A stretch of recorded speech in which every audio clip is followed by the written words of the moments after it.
राम राम दोस्तों, आपका स्वागत है हमारे चैनल प्रभु भजलों में।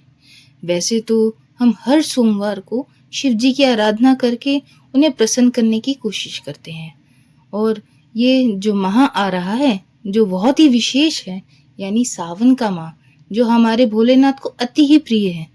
इस माह में हम भोलेनाथ के साथ साथ माँ शक्ति की भी आराधना करते हैं, यानी उनकी अर्धांगिनी माँ पार्वती, जो इस बार हम हर मंगलवार को उनकी आराधना करके उन्हें भी प्रसन्न करके अपने जीवन को सुख संपन्न बना सकते हैं।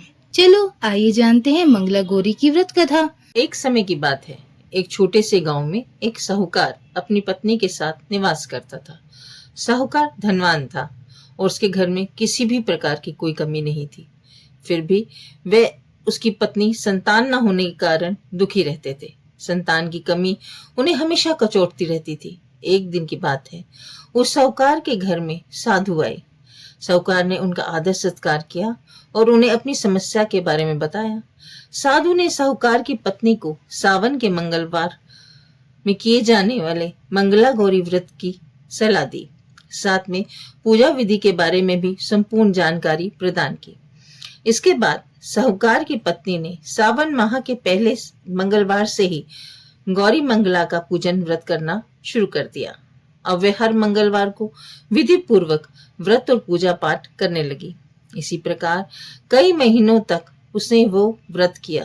एक दिन उसकी धर्म निष्ठा से प्रसन्न होकर माँ पार्वती ने भगवान शिव से साहूकार और उसकी पत्नी को संतान प्राप्ति का वरदान देने के लिए कहा। साहूकार को उस रात स्वप्न में एक दिव्य शक्ति ने दर्शन देकर कहा, एक आम के पेड़ के नीचे भगवान गणेश की मूर्ति विराजमान है। तुम उस पेड़ से आम तोड़कर अपनी पत्नी को खिला देना। इससे तुम्हें संतान की प्राप्ति का सुख प्राप्त होगा। साहूकार ने अगले दिन उठकर अपनी पत्नी को इस स्वप्न के बारे में बताया और वह उस आम के पेड़ को ढूंढने निकल पड़ा। काफी समय तक ढूंढने के बाद आखिरकार साहूकार को वह आम का पेड़ मिल गया जहां भगवान गणेश की मूर्ति विराजमान थी। उसने आम तोड़ने के लिए उस पेड़ पर पत्थर मारना शुरू कर दिया। पत्थर फेंकने से एक आम तो टूट कर नीचे गिर गया, लेकिन गलती से एक पत्थर जाकर भगवान गणेश की प्रतिमा को लग गया। इससे भगवान गणेश क्रोधित हो गए और उन्होंने प्रकट होकर उस साहूकार को श्राप देते हुए कहा, हे स्वार्थी मनुष्य, तूने अपने स्वार्थ के कारण मुझे चोट पहुंचाई। तुझे माँ पार्वती की कृपा से संतान की प्राप्ति तो होगी, लेकिन उसकी मृत्यु 21 वर्ष की आयु में हो जाएगी। ये सुनकर साहूकार बहुत घबरा गया और वो वापस घर चला गया। उसने वह फल अपनी पत्नी को खिला दिया और किसी से भी इस घटना के बारे में नहीं बोला। कुछ समय पश्चात भगवान शिव और माँ पार्वती के आशीर्वाद से साहूकार पत्नी को पुत्र की प्राप्ति हुई। इससे उन दोनों के जीवन में खुशी का ठिकाना ना रहा, लेकिन साथ ही साहूकार इस बात से चिंतित था कि उसका पुत्र अल्पायु होगा। देखते ही देखते वह बालक 20 वर्ष का हो गया और व्यापार में अपने पिता का हाथ बटाने लगा। एक दिन घर लौटते समय साहूकार पेड़ की छांव में तालाब किनारे बैठकर अपने पुत्र के साथ भोजन करने लगा। तभी वहां कमला और मंगला नामक 2 कन्याएं कपड़ा धोने के लिए आई और कपड़ा धोते हुए आपस में बातें करने लगी। कमला ने मंगला से कहा, मैंने इस सावन मास में प्रत्येक मंगलवार को मंगला गौरी व्रत रखने का निश्चय किया है। तुम भी माँ पार्वती को समर्पित ये व्रत अवश्य करना। इससे माँ पार्वती प्रसन्न होती हैं और आप पर उनकी कृपा दृष्टि बनी रहती है। इसे करने से मनोवांछित वर और अखंड सौभाग्य की भी प्राप्ति होती है। कमला की बात सुनकर मंगला भी इस व्रत को करने के लिए तैयार हो गई। दूसरी ओर साहूकार ने दोनों कन्याओं के बीच ये पूरा संवाद सुन लिया। उसने मन में ही सोचा, ये कन्या मंगला गौरी का व्रत करती है, इसे अखंड सौभाग्य की प्राप्ति होगी।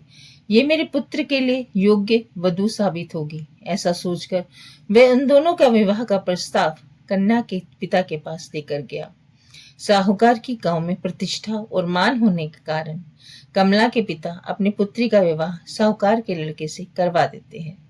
विवाह के पश्चात भी कमला विधि पूर्वक मंगला गौरी का व्रत रखना जारी रखती है। उसके इस बस भक्ति भाव से प्रसन्न होकर माँ पार्वती एक दिन उसे स्वप्न में दर्शन देती हैं और कहती हैं, मैं तुम्हारी भक्ति से अत्यंत प्रसन्न हूँ, इसलिए तुम्हें अखंड सौभाग्य का वरदान देती हूँ। लेकिन तुम्हारे पति अल्पायु हैं, इसलिए अगले महीने मंगलवार के दिन एक सर्प तुम्हारे पति के प्राण ले जाएगा। तुम इसके लिए एक प्याले में मीठा दूध रख देना, उसके एक खाली मटका भी पास एक खाली मटका भी रख देना। सर्प दूध पीकर उस मटके में चला जाएगा और तुम उस मटके को ऊपर से कपड़े के द्वारा ढक देना। अगले मंगलवार को कमला ने माता पार्वती की बात मानकर एक प्याले में मीठा दूध रख दिया और पास में एक मटकी भी रख दी।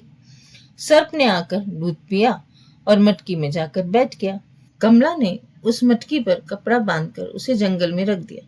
माता पार्वती की कृपा से कमला के पति के प्राण बच गए। इस प्रकार मंगला गौरी व्रत के पुण्य फल से साहूकार का पुत्र शाप मुक्त हो गया।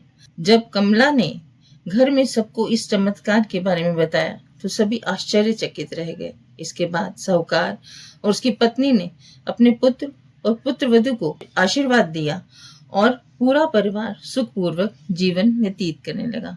के समापन के साथ मैं आप सबके लिए और अपने लिए भी माता पार्वती से आराधना करूंगी कि वो हम सब पे अपनी कृपा दृष्टि बनाए रखे। यदि हमारे जीवन में छोटे मोटे भी संकट आए तो वो जैसे हमारी माएं हमारी ढाल बन के हमारी रक्षा करती हैं, वैसे सदैव हमारी रक्षा करें। जय माता दी।